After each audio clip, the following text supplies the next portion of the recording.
नमस्कार, crime reporters news में आपका स्वागत है। मैं उनिशा सरोज। आइए नजर डालते हैं आज की कुछ खास खबरों पर।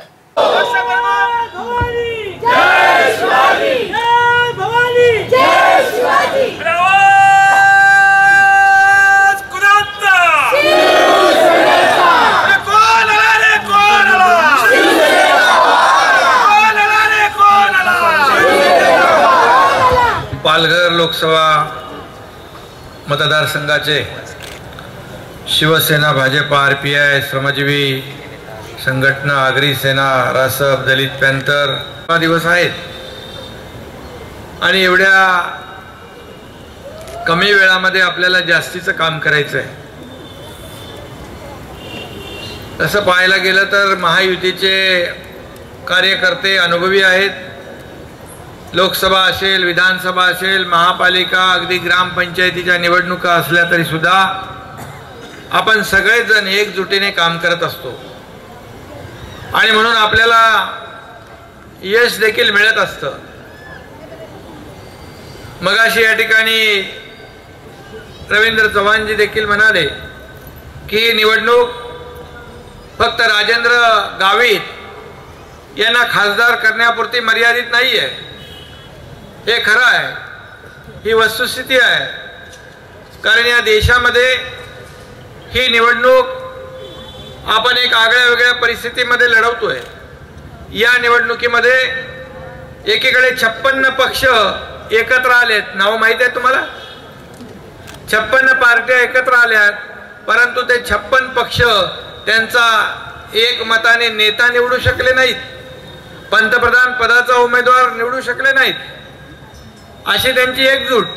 आणि इकडे जर आपण विचारलं भावी पंतप्रधान कोण, देशाचा पंतप्रधान कोण, तर काय मोदी, फिर एक बार मग बोलतात ना लगेच आपले लोक, मोदींचं नाव घेतात ना, पण तिकडे कोणाचं नाव घेत आहेत? तिकडे अजून त्यांचा नेताही नाही, पंतप्रधान नाही, काही नाही। 56 पक्ष एकत्र आलेत एका द्वेषातून, एका द्वेष भावनेतून की मोदी सरकार हटवायचं आहे। परंतु 56 पक्ष एकत्र आले तरी सुद्धा आपल्या सगळ्यांना माहित आहे, एक मला वाटतं एक पिक्चर होता, चित्रपट, काय अब तक 56, नाना पाटेकर यांनी काढला होता ना। काय झालं त्याचं? अब तक 56 म्हणजे काय केलं ते तुम्हाला मी आता जाहीरपणे सांगत नाही, परंतु मतपेटीद्वारे मतदारांनी यांचा अब तक 56 करण्याची आवश्यकता आहे आणि ते खऱ्या अर्थाने तसंच या निवडणुकीमध्ये होणार आहे।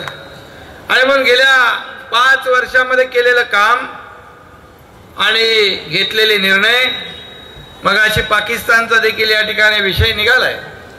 पाकिस्तान बरोबर जे असलेलं आपलं संबंध आणि सीमेवर लढणारे जवान, आणि यापूर्वी काँग्रेसचं सरकार होतं त्यावेळेस आपण पाहिलं की सीमेवर शहीद जवान होत होते, आपण श्रद्धांजली अर्पण करत होतो, परंतु सैन्याला कुठली मुभा त्या काश्मीरमध्ये सीमेवर दिली जात नव्हती।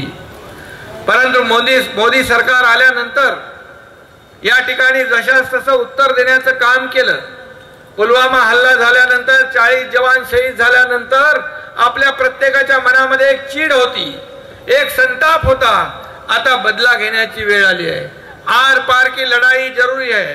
आणि मग देशातल्या प्रत्येकाच्या मनातल्या भावनेचा शोध आणि वेध पंतप्रधान नरेंद्र मोदी यांनी घेतला आणि या ठिकाणी पुलवामाचा बदला सर्जिकल स्ट्राईकच्या माध्यमातून घेतला। आणि जे देशातल्या प्रत्येकाच्या मनामध्ये जी खतखत होती ती या ठिकाणी सैन्याने आपली दाखवून दिली। आणि त्याचमुळे आपल्या कॅप्टन अभिनंदनला 48 तासाच्या आत पाकिस्तानने सोडून दिलं। ही पाकिस्तानची हार आणि हिंदुस्थानची जीत आहे।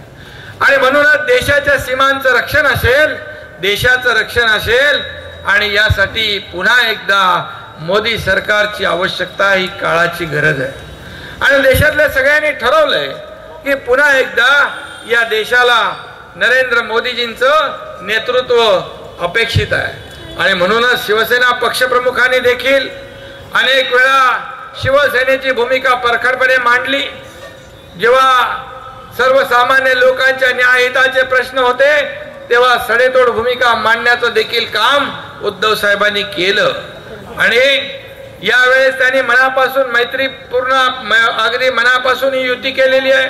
आज आपण बघतोय या युतीच्या माध्यमातून मुख्यमंत्री देवेंद्रजी आणि उद्धव ठाकरे साहेब या ठिकाणी हातात हात घालून काम करतायत आणि म्हणूनच अमित भाई शाहचा उमेदवारी अर्ज भरायला देखील उद्धव ठाकरे साहेब स्वतः गांधीनगर गुजरात मध्ये गेले. या ठिकाणी अनेक प्रसंग आहेत. राजेंद्र गावित तिकडे बसलेले आहेत, ते खासदार भारतीय जनता पक्षाचे. त्यावेळेस आपण पोटनिवडणूक लढलो, वेगळे लढलो. श्रीनिवास वनगा इकडे आहे. श्रीनिवास वनगा आणि राजेंद्र गावित यांनी आपापल्या पक्षाने आपापल्या पक्षाच्या भूमिकेप्रमाणे काम केलं आणि जवळपास दोघांच्या मतांची बेरीज केली तर 5,20,000 मतं या ठिकाणी एकत्र झालेली आहे आणि आता आपण एकत्र आलेलो आहे. श्रीनिवास वनगा देखील या ठिकाणी आहे. श्रीनिवास वनगाने देखील उद्धव ठाकरे साहेबांना सांगितलं, खासदार आपले आता विद्यमान खासदार आपल्याकडे आहेत, महायुती झालेली आहे, कशाला भानगड, मला इकडे काम करू द्या, नंतर लांब उडी नंतर घेतो, आता छोटी उडी घेऊन या क्षेत्रामध्ये काम करतो आणि राजेंद्र गावित यांच्या खांद्याला खांदा लावून प्रचार करतो. असा हा कार्यकर्ता श्रीनिवास वनगा. आता आपण सांगा की या ठिकाणी कोण थांबायला तयार असतो? आता काय मिळतंय ते बोला, नंतरच नंतर बघू. परंतु श्रीनिवास वनगा स्वतःहून उद्धव साहेबांना सांगितलं, मी राजेंद्र गावित यांचं काम करतो, तुम्ही माझं जे काही चांगलं करायचंय हे तुमच्यावर सोडतो. आणि म्हणून असे कार्यकर्ते शिवसेना भारतीय जनता पक्षामध्ये आहेत आणि म्हणूनच या ठिकाणी आपला विजय पक्का आहे. या ठिकाणी आपल्याला एकच सांगेन की येणारी निवडणूक ही आपल्या सगळ्यांच्या दृष्टीने महत्वाची आहे, ही देशाच्या दृष्टीने महत्वाची आहे आणि उद्धव साहेब, देवेंद्रजी, अमित भाई आणि मोदी साहेब यांनी एका वेगळ्या विचारांनी या ठिकाणी ही युती केलेली आहे. देशप्रेम आहे, देश सेवा आहे, देशाचं रक्षण आहे, सीमांचं रक्षण आहे, सगळे मुद्दे डोळ्यासमोर ठेवून युती झालेली आहे. आणि म्हणून आपल्याला माझी सगळ्यांना विनंती आहे की या युतीच्या माध्यमातून महायुतीचे उमेदवार 7-8 महिने त्यांना काम करायला संधी मिळाली तरी सुद्धा चांगलं काम करण्याचा प्रयत्न त्यांनी केलेला आहे आणि म्हणून आपल्याला एक चांगला खासदार या ठिकाणी लाभलेला आहे. चांगला खासदार या ठिकाणी आपल्याला पुन्हा एकदा निवडून देण्याची संधी प्राप्त झालेली आहे. या ठिकाणी वसई विरार नालासोपारामध्ये त्यांनी देखील सांगितलं, या ठिकाणी मगाशी कैलास पाटील यांनी देखील सांगितलं, 30 वर्ष या ठिकाणी भूमिपुत्रांवर अन्याय होतोय आणि अन्यायाच्या विरोधामध्ये आगरी सेनेने महायुतीच्या गावित यांना पाठिंबा दिलेला आहे. कैलास पाटील, जनार्दन पाटील, आपल्याला मी सांगू इच्छितो, आगरी सेनेच्या पाठीशी देखील महायुतीचे आम्ही सगळे खंबीरपणे उभे आहोत. तुम्ही एकटे नाही आहात, आपण सगळे एक दिलाने यांची दादागिरी, दहशतवाद, गुंडगिरी कायम स्वरूपी मोडून टाकू. उद्धव साहेबांनी त्या दिवशी सांगितलं, या ठिकाणी येऊन या ठिकाणी सर्वसामान्य माणूस जो आहे, हा सर्वसामान्य माणूस आपापलं कुटुंब चालवत असतो, आपापल्या परीने आपापला व्यवसाय कारभार करत असतो आणि त्याला ते निर्भयपणे करता आलं पाहिजे. या ठिकाणी कुणाची जागीर नाहीये, या ठिकाणी जो राहतोय त्याचं हक्काचं घर आहे, त्याला त्याच्या मनाप्रमाणे वागता आलं पाहिजे आणि त्यासाठी आपण सगळेजण एक दिलाने या सर्वांच्या पाठीशी उभे राहूया. तुम्हाला घाबरण्याची आवश्यकता नाही. तुमच्या मागे खंबीर नेतृत्व उद्धवजी आहेत, देवेंद्रजी आहेत, त्यामुळे काळजी करण्याची आवश्यकता नाही. शिवसेना, भाजप तर खंबीरपणे उभी आहे आणि म्हणून बाकी मला सांगायचं नाही काय, पण एकच सांगतो की या ठिकाणी जे काही सुरू आहे, जे काय गुंडगिरी आहे, जे काय गल्लीबोळामध्ये सुरू आहे, ते आता बंद करण्याची वेळ आलेली आहे आणि त्या ठिकाणी आपल्याला सांगायला पाहिजे की गावित साहेबांना माझ्यापेक्षा जास्ती माहिती आहे. मगाशी ते म्हणत होते काहीतरी स्क्वेअर फुटवर पण पैसे घेतात इकडे, काय किती असं आहे का? पण हे जर आपल्याला बदलायचं असेल तर आपल्याला काय करावं लागेल? राजेंद्र गावित यांच्या पाठीशी खंबीरपणे उभं राहावं लागेल. आणि खऱ्या अर्थाने तुम्हाला मी सांगतो, लोकसभा असू द्या, विधानसभा असू द्या, होणारी पुढची महापालिका असू द्या, सगळे जर एक दिलाने काम केलं तर या ठिकाणी महायुतीचा भगवा झेंडा डौलाने सगळीकडे फडकल्याशिवाय राहणार नाही. नाही, काळजी करण्याची आवश्यकता नाही. हा सर्वसामान्य लोकांचा बालेकिल्ला आहे. इकडे उत्तर भारतीय पण मोठ्या संख्येने राहतात ना. उत्तर भारतीय लोग कितने हैं यहाँ पर? अरे बहुत है. उत्तर भारतीय लोगों को भी मेरी गुजारिश है कि यहाँ पर डरने की आवश्यकता नहीं है. यहाँ पर शिवसेना, भाजपा, अग्नि सेना सभी लोग आपके साथ में है. जब उद्धव साहब अयोध्या में उत्तर भारत में गए थे तब आप लोगों ने दिल से उनका स्वागत किया था और वहां पर जो भाईचारा देखने को मिला ये भी हम लोग उसके साक्षीदार हैं. और इसलिए आपको कहूंगा ये नाला सोपारा, वसई विरार किसकी जागीर नहीं है, ये आप लोगों की जागीर है. जो रहते यहाँ पर, जी लोक इकडे राहतात त्यांचा अधिकार आहे आणि तुमच्या अधिकारावर कोणी गदा आणण्याचं काम करेल तर त्याला जशास तसं उत्तर दिलं जाईल. हे देखील मी या ठिकाणी सांगू इच्छितोय. सर्वसामान्य माणूस, या महाराष्ट्रातला तमाम सर्वसामान्य माणूस याला कुठल्याही प्रकारचा त्रास होता कामा नये. त्याच्या कुठल्याही अडचणीमध्ये प्रत्येक जण धावून गेला पाहिजे अशा प्रकारचं काम या ठिकाणी महायुतीचे कार्यकर्ते गेले अनेक वर्ष करतायत. आणि म्हणूनच या राज्याचे मुख्यमंत्री देवेंद्रजी फडणवीस साहेब असतील, उद्धव ठाकरे साहेब आहेत, त्यांनी देखील येऊन या ठिकाणी सांगितलं की यापुढे कुणाची दादागिरी सहन केली जाणार नाही. या ठिकाणी सर्वसामान्य माणसाचा कारभार चालला पाहिजे. त्याला आपल्या मताप्रमाणे इकडे वागता आलं पाहिजे. त्याला त्याच्या कुटुंबाचा चरितार्थ चालवता आला पाहिजे. आणि मला वाटतं मागच्या पोटनिवडणुकीमध्ये मुख्यमंत्री देवेंद्र फडणवीस साहेबांनी देखील अतिशय कडक असा समाचार या सर्व लोकांचा घेतला होता. आणि म्हणून या ठिकाणी आता दोघं एकत्र आहे. आपण मुख्यमंत्री पण एकत्र, उद्धव साहेब पण एकत्र, रवींद्र चव्हाण आणि एकनाथ शिंदे पण एकत्र आहे. त्यामुळे तुमची दादागिरी आता बंद करा. तुमची दादागिरी सहन करायला ही तुमची इथली जनता मोकळी नाहीये. आणि म्हणून या ठिकाणी आपल्याला एकच काम करायचं आहे, स्क्वेअर फुटाला भाव वाढवत ठेवायचा आहे, नळाचा कॉक त्यांच्या हातात ठेवायचा आहे की दादागिरी सहन करायची आहे हे ठरवण्याची वेळ तुमच्यावर आलेली आहे. काल परवा बघितलं ते कुठला बी फॉर्म, एबी फॉर्म शिट्टी गुल झाली तर ते पायाखालची वाळू सरकली. नंतर ते बी फॉर्म मध्ये बोगसगिरी केली, खोटारडेपणा केला, बनावट सगळं लिहून टाकलं. त्याच्यावर देखील गुन्हा दाखल झालाय 420 आणि आणखी सगळी कलम. अनेक लोकांवर असे कलम लादत जातील. त्यामुळे चिंता करू नका. आणि म्हणून आम्ही कुणाच्या वाटेला जात नाही, पण कोणी आमच्या वाटेला आला त्याला आडवा केल्याशिवाय राहत नाही.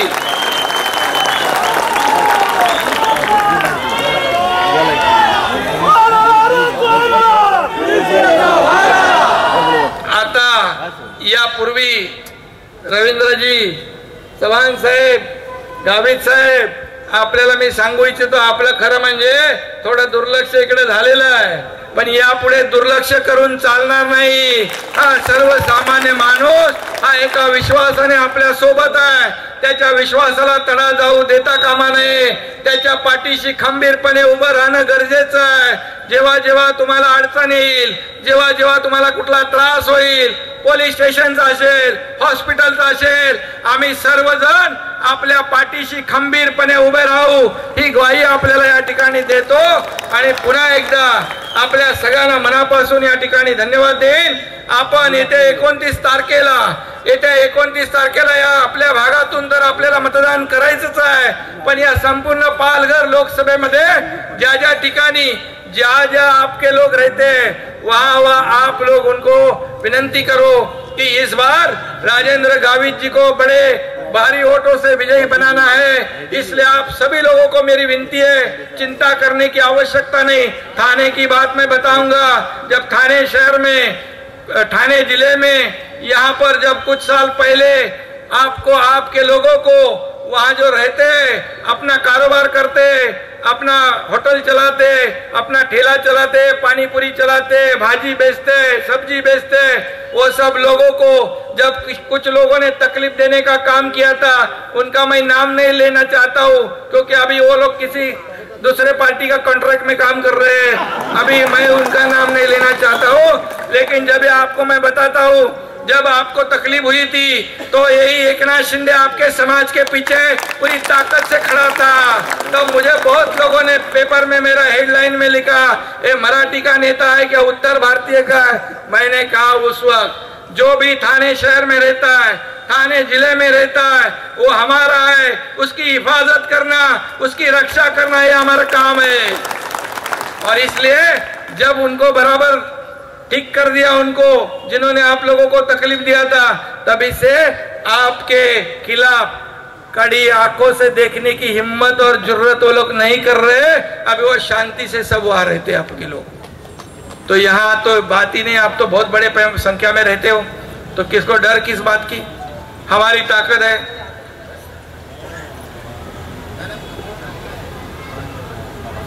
कब्रिस्तान का विषय हो, देखो हम लोग सभी समाज को साथ में लेके जाने वाले हैं। हिंदू हो, मुस्लिम हो, सिख हो, ईसाई हो, सब हमारे जो यहाँ रहते हैं। तो ये कब्रिस्तानचा जो विषय आहे तो मंजूर झाला आहे, पण मुख्यमंत्र्यांनी मंजूर केलाय, पण महापालिकेमध्ये सत्ताधारी लोकांनी अडवून ठेवलाय। अरे कुठल्या मध्ये राजकारण करताय? कब्रस्तान, स्मशानभूमी याच्यामध्ये इकडे तर सगळ्यांनाच एकदा जायचंय, तिथे तरी राजकारण करू नका, ते तरी सोडा तेवढा। आणि म्हणून महापालिकेमध्ये मुख्यमंत्री महोदयांना सांगून महापालिकेचा आयुक्त या ठिकाणी या सर्वसामान्य लोकांना न्याय देण्याचं काम करेल, याची जबाबदारी माझी आणि रवींद्र चव्हाण यांची आहे। त्यामुळे महापालिकेमध्ये कोणी स्वतःची जागीर समजण्याची आवश्यकता नाही। आणि म्हणूनच आपल्याला मी विनंती करेन, आता एवढंच बस आहे, नंतर पुढच्या वेळेस जास्ती बोलतो, आणखी थोडं बाकी ठेवतो। आणि आपल्याला माझी विनंती आहे, असाच जोश कायम ठेवा, ही ताकद कायम ठेवा। बघा आगरी सेनेचे कैलास पाटील, जनार्दन पाटील याने 30 वर्षाचं दुःख व्यक्त केलेलं आहे। आता त्यांनाही सांगितलंय मी, तुम्ही आता एकटे नाही, आपली महाशक्ती निर्माण झालेली आहे, त्यामुळे या शक्ती समोर कुणाचा टिकाव लागणार नाही। आपण सर्वसामान्य लोकांना न्याय देणारे लोक आहोत, सर्वसामान्य लोकांवर अन्याय करणारे लोक नाही। आम्हाला ते शिकवलं नाही।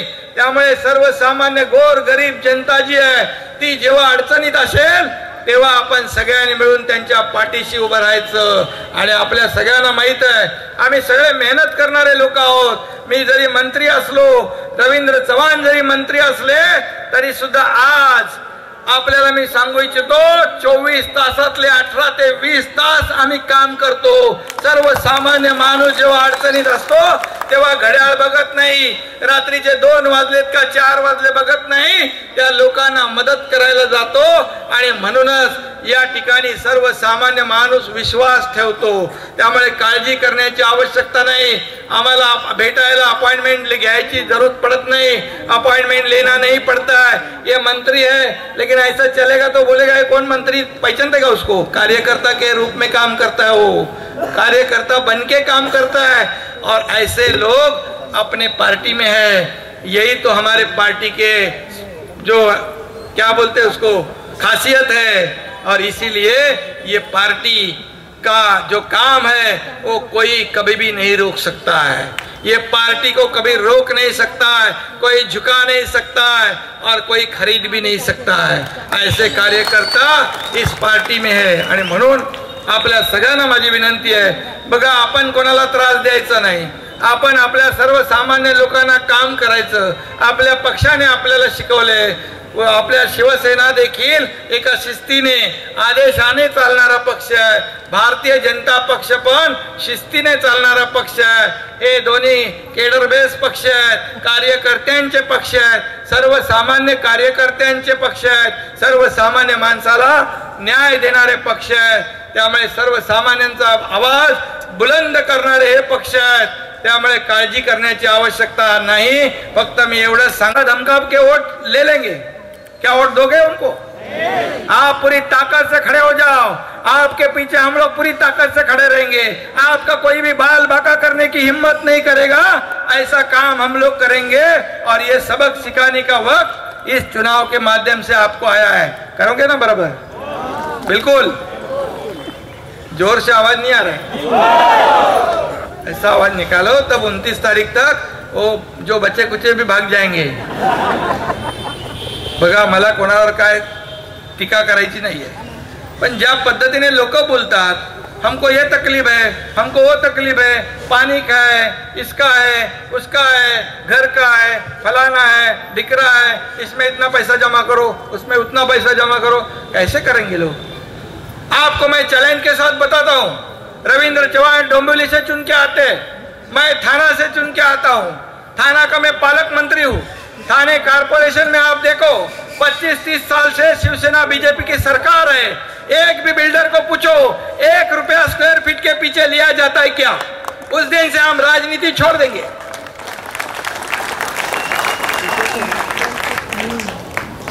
आणि म्हणून आपल्याला माझी विनंती आहे, बोलत बोलत खूप बोलून गेलेलो आहे, आता आपल्याला माझी विनंती आहे की येत्या 29 तारखेला आपण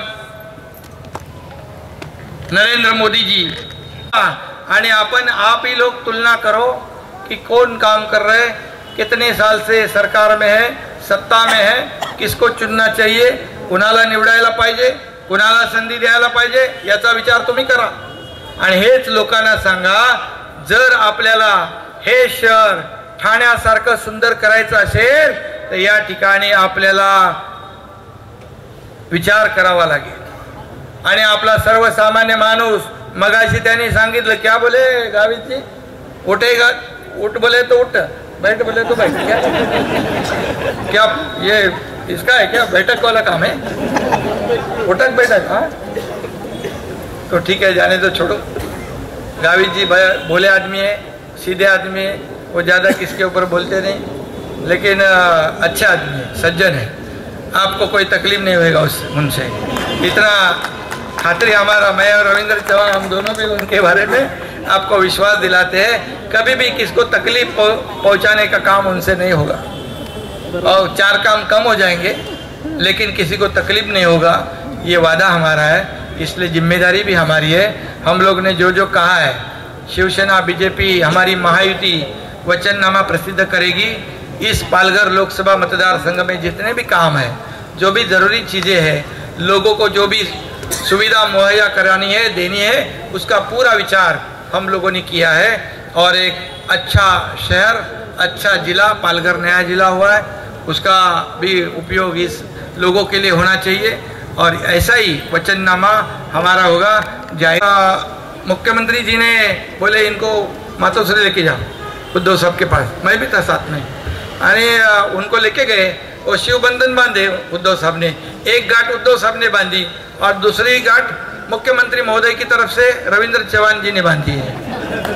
ऐसे हमारी महायुति है, बहुत प्रेम से महायुति हुई है, प्यार से हुई है और इसलिए इसमें कोई भी दरार पैदा कर नहीं सकता है। आणि म्हणूनच आपल्याला माझी विनंती आहे, एका प्रेमाने, अतिशय आपुलकीने, देशाच्या भल्यासाठी, देशाच्या रक्षणासाठी, देशहितासाठी ही आपली महायुती झालेली आहे। आणि म्हणून येत्या 29 तारखेला सगळ्यांनी सेना खालच्या स्तराचं राजकारण करते, मुलं पळवण्याच्या बरोबर आता निशाणही पळवतो, काय म्हणाल? त्यांनी त्यांची सांभाळून ठेवली पाहिजे ना। त्या प्रकरणाशी शिवसेना भाजपाचा महायुतीचा कुठलाही संबंध नाही, त्यामुळे त्यांच्या पायाखालची वाळू सरकली, पराभव त्यांना समोर दिसू लागला, त्यामुळे असे आरोप प्रत्यारोप होते। आम्ही आमचं काम करत राहू, आम्हाला लोकांमध्ये राहून काम करण्याची सवय आहे, आम्ही 24 तास लोकांमध्ये असतो। आता ती सगळी मंडळी कुठे असतात ते तुम्हाला माझ्यापेक्षा जास्त माहिती आहे, त्यामुळे आम्हाला लोकांचं काम करायचं आहे। लोकांनी आमच्या लोकांना निवडून दिले आणि या निवडणुकीत देखील राजेंद्र गावित यांचा प्रचंड मोठा विजय या ठिकाणी आपल्याला पाहिला। तर तुम्ही सांगितलं की फ्लॅट मगे झेड फंड घेतात, ते मी सांगितलं नाही, लोक सांगतात की या ठिकाणी असं असं सुरू आहे। मी सांगितलं बघा, ठाण्यामध्ये जाऊन बघा, आम्ही कोणी जर उद्या बोललं असं की असं असं कोणी पैसे घेत आहेत तर तुम्हाला एकही माणूस असा भेटणार नाही। त्यामुळे लोकांनी आम्ही सांगितलं ते मी बोलतोय।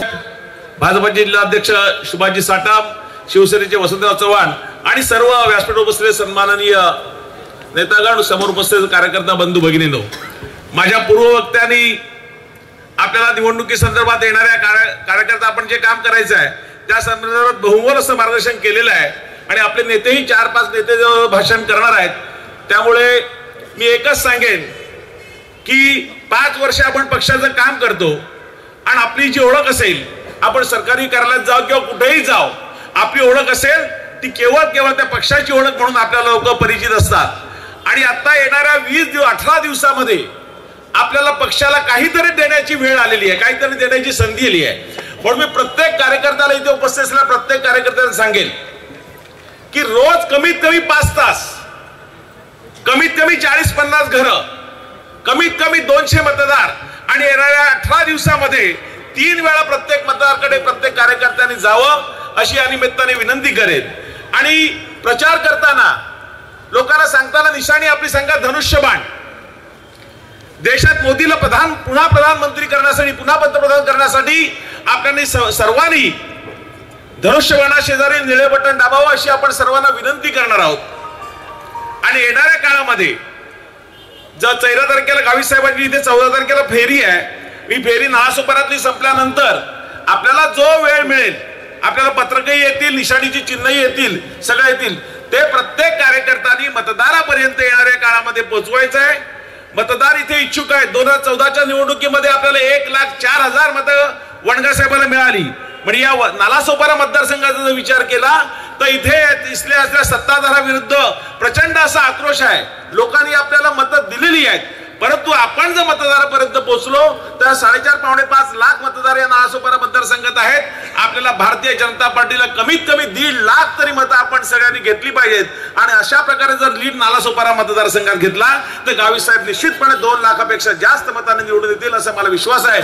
आपण सर्वांनी त्यासाठी प्रामाणिकपणे प्रयत्न करावेत अशी मी आपल्या सर्वांना विनंती करतो। वसई विरार महानगरपालिका क्षेत्रातील सगळ्या कार्यकर्त्यांना मी, भारतीय जनता पार्टी आणि शिवसेनेच्या कार्यकर्त्यांना मी सहृदयाने या ठिकाणी आपल्याला मनापासून स्वागत करतो।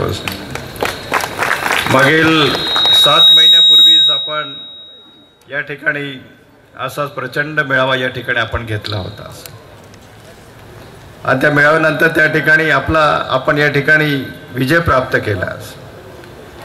त्यानंतर मात्र या वसई विरार महानगरपालिकेच्या क्षेत्रातील अनेक समस्यांच्या बाबतीमध्ये या ठिकाणी मी अभ्यास करून सगळ्यात महत्त्वाचं याच ठिकाणी आपण पाणी परिषद घेतली आहे। या ठिकाणी सगळ्यात महत्त्वाचा जो प्रश्न जो आहे शिंदे साहेब, की या भागातली जवळजवळ काही ज्या सोसायटी आहेत, लोड बेरिंगच्या सोसायटी असतील, या ठिकाणी लिगली काही सोसायटी आहेत, कोणी 2012 पासून तर 2017च्या 18 पर्यंत कोणी 2 लाख रुपये भरले वा पाणी कनेक्शनसाठी, कोणी 2.5 लाख रुपये भरले, कोणी 7 लाख रुपये भरले, कोणी 8 लाख रुपये भरले, परंतु अजूनही काही सोसायट्यांना या ठिकाणी नळाचं कनेक्शन दिलं गेलं नाही, बरोबर ना? आणि म्हणून अशा पद्धतीने हा मोगलाईचा कारभार आहे। या ठिकाणी ज्यांची सत्ता ग्रामपंचायत पासून, नगरपालिकेपासून, महानगरपालिकेपर्यंत ज्यांची सत्ता आहे, त्यांनी खऱ्या अर्थाने या भागाचा, या वसई प्रदेशचा खऱ्या अर्थाने विकास करायला पाहिजे होता। दुर्दैवाने त्यांनी या भागाच्या विकासापेक्षा या ठिकाणी या भागाच्या विकासापेक्षा स्वतःच्या विकासाला या ठिकाणी जास्त महत्त्व दिलेलं आहे। आणि म्हणून स्वतःचा विकास करून खऱ्या अर्थाने या जनतेला नाडण्याचा प्रयत्न केलेला आहे। आणि म्हणून खऱ्या अर्थाने या ठिकाणी भारतीय जनता पक्ष आणि शिवसेना खऱ्या अर्थाने यांना एक पर्याय ठरू पाहतो आहे, परंतु दुर्दैवाने या ठिकाणी त्यांची ज्या पद्धतीने या भागामध्ये दहशत आहे आणि म्हणून या दहशतीला कशा पद्धतीने आपल्याला पायबंद घालायचं असेल तर खऱ्या अर्थाने ही जी निवडणूक आहे, मला सुद्धा 7च महिने मिळाले। या 7 महिन्याच्या कालावधीमध्ये खऱ्या अर्थाने या भागातील सगळ्यात महत्त्वाचे प्रश्न जे आहेत, आपण वसईला कधी म्हणजे या ठिकाणी या भागातील लोकांची मागणी होती, पारपत्र पासपोर्ट कार्यालयाची मागणी होती, ती आपण या ठिकाणी ती मागणी पूर्ण केलेली आहे। आपल्याला मुंबईला आणि ठाण्याला जावं लागत होतं, आता वसईला या ठिकाणी आपल्याला या ठिकाणी पासपोर्टचं कार्यालय या ठिकाणी सुरू करता येईल, म्हणजे आपलं म्हणजे घेता येईल। गटाराच्या संदर्भातला प्रश्न असतील, रस्त्यांच्या संदर्भातला प्रश्न असेल, या ठिकाणी महानगरपालिकामध्ये ज्या पद्धतीने अत्यंत चुकीच्या पद्धतीने कारभार या ठिकाणी चालतो आहे आणि याला या ठिकाणी आपण या 7 ते 8 महिन्याच्या कालावधीमध्ये आपण पायबंद घालण्याचा प्रयत्न केला. वसई विरार महानगरपालिकेच्या क्षेत्राबाहेरची जी गावं 69 गावं जी आहे, या 69 गावांना खऱ्या अर्थाने त्यांना तो पाणी पुरवठा 2008 पासून आजपर्यंत त्या ठिकाणी ज्या पद्धतीने काम व्हायला पाहिजे होतं, मुद्दाम होऊन MGPला महाराष्ट्र जीवन प्राधिकरणाला त्या ठिकाणी थांबवण्याचा प्रयत्न केला. जेवढं प्रोलॉंग करता येईल, जेवढं थांबवता येईल तेवढं थांबवण्याचा प्रयत्न केला. परंतु त्याला या 7 ते 8 महिन्यामध्ये ही योजना सुद्धा आपण त्या ठिकाणी कार्यान्वित करण्याचा आपण त्या ठिकाणी प्रयत्न केलेला आहे. आणि म्हणून खऱ्या अर्थाने या भागातील सामान्य जनतेचे जे प्रश्न आहे, या भागातला कुठल्याही प्रांतातील असेल, उत्तर भारतीय असेल, बिहारचा असेल, राजस्थानचा असेल, गुजरातचा असेल, महाराष्ट्राचा असेल किंवा या भागातला आमच्या कर्नाटकचा असेल, साऊथ इंडियन असेल, आणि म्हणून कुठलाही असेल, तो सर्वप्रथम तो भारतीय आहे, तो इथला नागरिक आहे. आणि म्हणून त्यांचे प्रश्न सोडवण्यासाठी भारतीय जनता पक्ष आणि शिवसेना हे कटिबद्ध आहे. आणि त्या पद्धतीने आपण या 7 ते 8 महिन्यामध्ये या ठिकाणी रेल्वेचं सगळ्यात महत्त्वाचं म्हणजे रेल्वेचा जो प्रश्न जो होता, नायगावपासून झाई बोर्डीपर्यंत या ठिकाणी आपण ते प्रश्न त्या ठिकाणी रेल्वेचे प्रश्न आपण त्या ठिकाणी सोडवण्याचा प्रयत्न केलेला आहे. मला फक्त आपल्याला सगळ्यांना, आपण सुज्ञान नागरिक आहात, सुज्ञान मतदार आहात, मला आपल्याला या ठिकाणी सांगणं आहे, या ठिकाणी सत्ता ही शिवसेना भाजपची सत्ता राज्यामध्ये आहे, केंद्रामध्ये सुद्धा शिवसेना आणि भाजपची सत्ता केंद्रामध्ये सत्ता आहे आणि पुढच्या वेळेस सुद्धा आपली सत्ता येणार आहे. परंतु या ठिकाणी एका अपक्षाला जर समजा आपण जर निवडून दिला तर त्या ठिकाणी मागच्या वेळेस सुद्धा आपल्याला कल्पना आहे की त्यांनी 5 वर्षापूर्वी या ठिकाणी खासदार म्हणून काम केलेलं आहे. पण त्यांना आपल्याला कल्पना असेल की त्यांना सांग कामे असलेला खाली बस म्हणजे बसणारा असं, उभा राहा म्हणजे उभा राहा असं, परंतु स्वतःच्या डोकं लावून, स्वतःच्या विचाराने, स्वतःच्या बुद्धीने त्यांना कधी काम करता आलेलं नाही. तसं म्हणून असा खासदार तुम्ही निवडून देणार आहात का? असा खासदार त्या ठिकाणी तो या भागाचा विकास करू शकेल का? आणि म्हणून मित्र हो, या भागाचा जर आपल्याला विकास करायचा असेल तर ज्याची सत्ता आहे त्या सत्ताधारी त्या पक्षाला त्या ठिकाणी तो खासदार आपण त्या ठिकाणी निवडून दिला पाहिजे. मी आपल्याला या ठिकाणी आश्वासित करू इच्छितो की आपण पुढची 5 वर्ष म्हणजे आता मला 7 महिन्याच्या कालावधीमध्ये आपण अनेक कामं करण्याचा प्रयत्न केला. येणाऱ्या काळामध्ये समजा 5 वर्ष मला कालावधी मिळाला तर मी आपल्याला आश्वासित करू इच्छितो, या ठिकाणी आरोग्यमंत्री आहेत, राज्यमंत्री आहेत, पुढच्या पंचवार्षिकमध्ये या ठिकाणी 200 बेडचं आपण सुपर स्पेशालिस्ट हॉस्पिटल या ठिकाणी करण्याचा निश्चितच आपण त्या ठिकाणी आपल्याला प्रयत्न करता येईल. कारण एखादा मोठा ॲक्सिडेंट झाला, मोठा प्रॉब्लेम जर झाला, एखाद्याला अटॅक आला तर मुंबई किंवा या गुजरात शिवाय आपल्याला पर्याय नाही. म्हणून या ठिकाणी खऱ्या अर्थाने इथल्या जे सत्ताधारी महानगरपालिकेमध्ये ज्यांची सत्ता आहे त्यांनी खऱ्या अर्थाने आतापर्यंत हे सुपर स्पेशालिस्ट हॉस्पिटल काढायला पाहिजे होतं, परंतु ते काढू शकले नाही. त्यांची इच्छाशक्ती नाही. इथल्या लोकांचा विकासापेक्षा त्यांच्या स्वतःचा विकास आपल्याला कल्पना आहे की आपण मी बोलण्यापेक्षा आपल्याला सगळ्यांना कल्पना आहे की इथले बिल्डर लॉबी सुद्धा कंटाळलेली आहे. वॉटर सप्लाय या ठिकाणी आपल्या पाण्याच्या कनेक्शनच्या बाबतीमध्ये सुद्धा त्यांच्या नगरसेवकाने सांगितलं त्यालाच कनेक्शन दिलं जातं, मात्र सामान्य जनतेला कनेक्शन दिलं जात नाही. आणि म्हणून या ठिकाणी आपण ऑनलाईन पद्धतीने त्या ठिकाणी आपण सुरू केलं पाहिजे. म्हणून राजन नाईक असतील, आमच्या बाकीचे सगळे जे काही आपले BJP आणि शिवसेनेच्या कार्यकर्त्यांच्या माध्यमातून या ठिकाणी आपण मोर्चा काढला, त्या मोर्चाच्या माध्यमातून आता ऑनलाईन सिस्टीम कशा पद्धतीने सुरू करता येईल, वॉटर सप्लाय ज्याला मागेल त्याला पाणी कनेक्शन तात्काळ मिळालं पाहिजे, या पद्धतीने आपण त्या ठिकाणी मागणी केलेली आहे. त्यांनी प्रत्यक्ष कार्यान्वित या ठिकाणी होईल. आणि म्हणून मित्र हो, मी जास्त वेळ न घेता मी आपल्याला एवढंच सांगेन की 29 तारखेला या ठिकाणी धनुष्यबाणावरती आपण एकच लक्षात ठेवा, एक धनुष्यबाण आणि दुसरं या ठिकाणी देशाचे पंतप्रधान नरेंद्रभाई मोदी झाले पाहिजे आणि त्यासाठी सगळ्यांनी आपण या ठिकाणी बाकीचे मतभेद विसरून सगळ्यांनी आपण एकत्र येऊन धनुष्यबाण या चिन्हावरती बटन दाबून आपल्याला प्रचंड मताने आपण निवडून द्यायचं एवढंच अपेक्षा व्यक्त करून मी इथेच थांबतो. धन्यवाद. जय हिंद. नमस्कार. राजेंद्र गावित हे खासदार तर होतीलच, परंतु ही निवडणूक तुम्ही आणि आम्ही सर्वांनी एक गोष्ट लक्षात घेतली पाहिजे की ही निवडणूक देशाचं भविष्य ठरवणारी अशी निवडणूक आहे. या निवडणुकीच्या माध्यमातून आपण सर्वांनी एक गोष्ट लक्षात घेतली पाहिजे की ही गल्लीमधली निवडणूक नाही.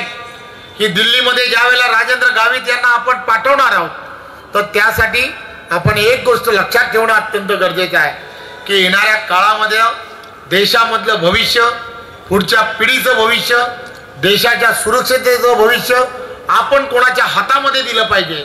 ते नेतृत्व कोण असलं पाहिजे, ते सक्षम नेतृत्व आहे का, ते आहे तर ते कोण असलं पाहिजे याची आपण सर्वांनी दखल घेऊन या संपूर्ण निवडणुकीमध्ये काम करण्याची गरज आहे. आणि म्हणून आज आपण सर्वांनी एक गोष्ट लक्षात घेतली पाहिजे की या संपूर्ण भागामध्ये नालासोपारा असेल, विरार या भागामध्ये असणारी ही सर्व गेले अनेक वर्ष बहुजन विकास आघाडीने इथल्या असलेल्या नागरिकांवरती, इथल्या असणाऱ्या प्रत्येक व्यक्तीवरती वेगवेगळ्या पद्धतीने, मग ते कोणाला पाण्यासाठी त्रास दिलाय, कोणाला तरी कन्स्ट्रक्शन करताना त्रास दिलाय, अशा सर्व मंडळींना, हे इथल्याच लोकांना एवढा मोठ्या प्रमाणामध्ये त्रास देणाऱ्या या सर्व मंडळींना आपण लोकसभेवरती पाठवायचं का हा सुद्धा विचार करण्याची गरज आहे. आपण सर्वांनी एक गोष्ट मनाशी त्याची खुणगाठ बांधली पाहिजे की आज देशाला एक खंबीर नेतृत्व माननीय पंतप्रधान नरेंद्र मोदींच्या रूपाने मिळालंय. 5 वर्षा अगोदर आपण सर्व कार्यकर्त्यांनी घराघरामध्ये जाऊन एकच नारा घेऊन चाललो होतो. आपण सर्वजण घराघरामध्ये सांगत होतो, घर घर मोदी आपण म्हणत होतो. हे आपण सर्वजण ओळखता. आणि तेव्हापासून आजपर्यंत या 5 वर्षामध्ये माननीय पंतप्रधान नरेंद्र मोदीजींनी फक्त घरामध्येच नाही तर प्रत्येक माणसाच्या आणि देशामधील असणाऱ्या प्रत्येक नागरिकाच्या मनामध्ये घर केलंय हे आपण सर्वजण जाणतात. देशासाठी सर्वस्व पणाला लावणारा असे हे नेतृत्व आहे.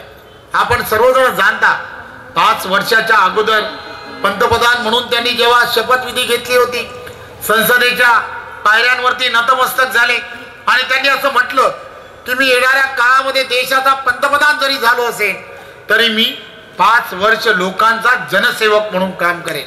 आणि तेव्हापासून आजपर्यंत लोककल्याणाचं सरकार कसं असलं पाहिजे, सर्वसामान्यांसाठी काम करणारं सरकार कसं असलं पाहिजे यासाठी सातत्याने त्यांनी प्रयत्न केला.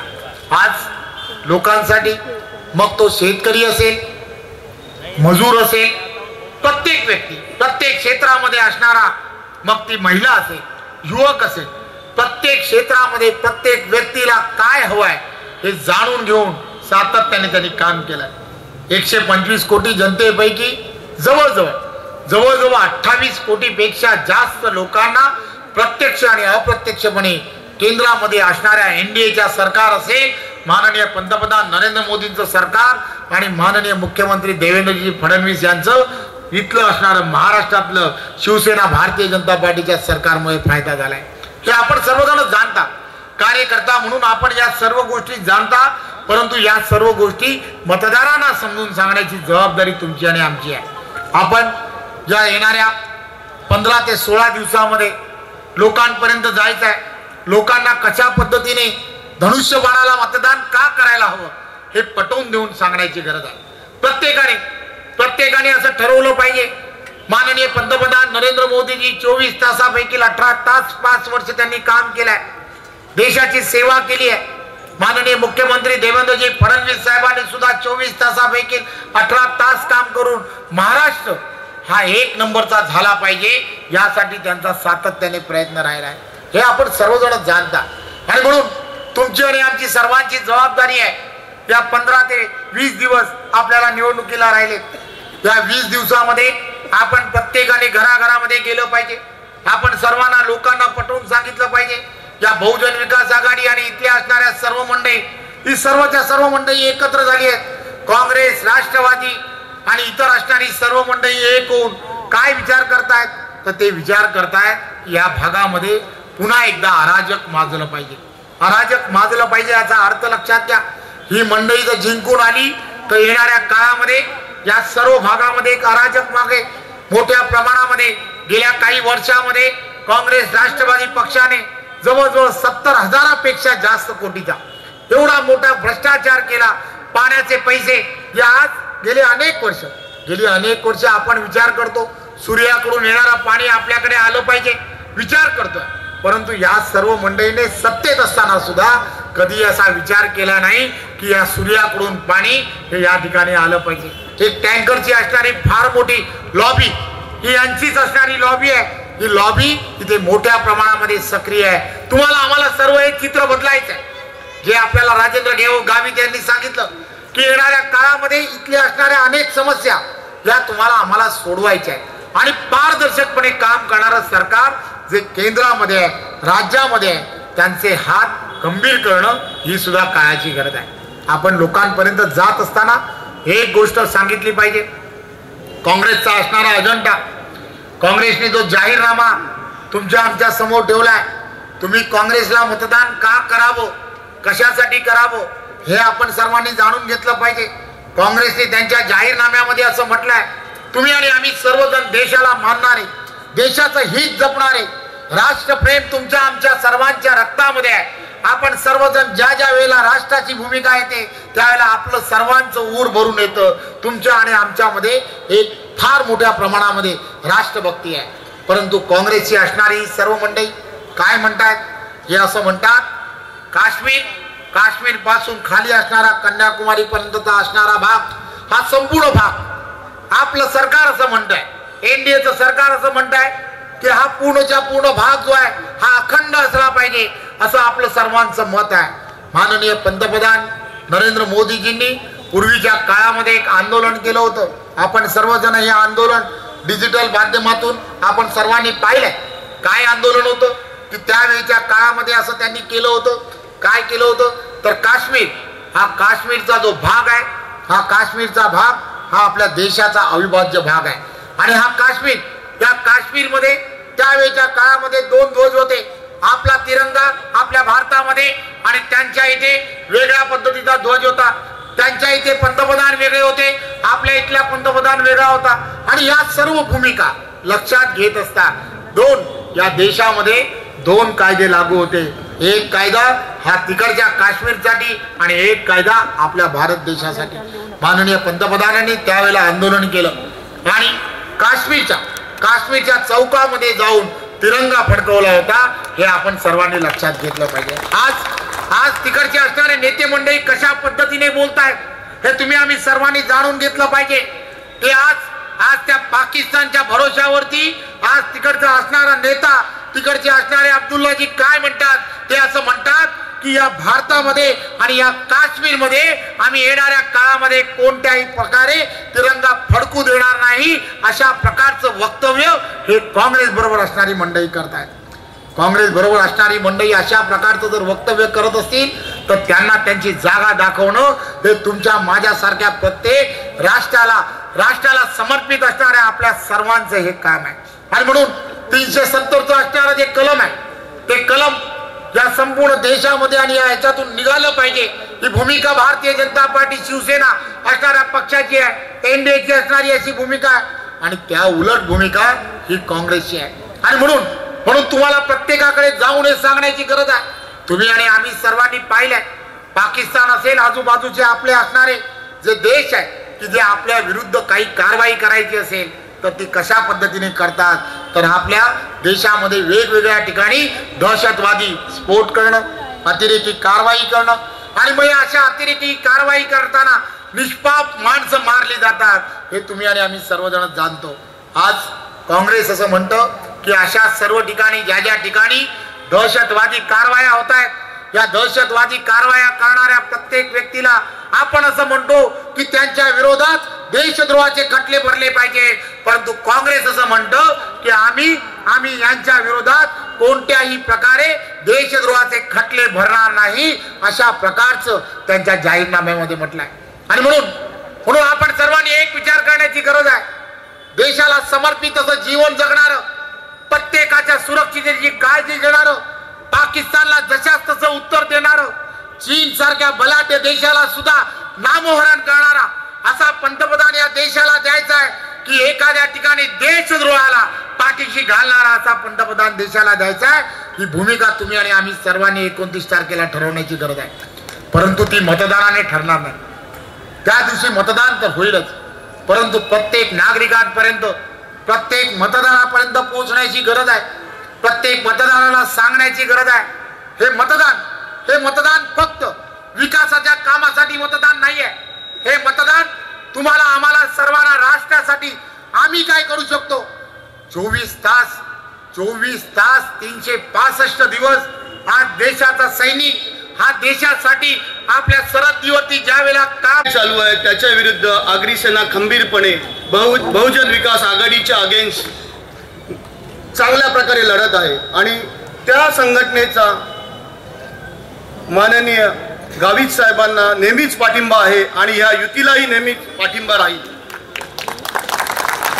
पूर्ण जिल्ह्यामध्ये काम करत असताना माझ्या भूमिपुत्रांवर ज्या प्रकारे अन्याय झालेला आहे, मग तो विषय असो जमिनीचा, भूमिपुत्रांच्या न्याय हक्काचा, भूमिपुत्रांच्या नोकऱ्यांचा, त्याच्या अगेन्स्ट आगरी सेनेने 9 महिन्यात जे काम केलेलं आहे, आपण 8 तारखेचा मोर्चा बघितला असता तर त्याचा ज्याप्रमाणे मोर्चा काढला आणि समाज एकत्रित केलेला आहे, या बहुजन विकास आघाडीला येणाऱ्या निवडणुकीत प्रचंड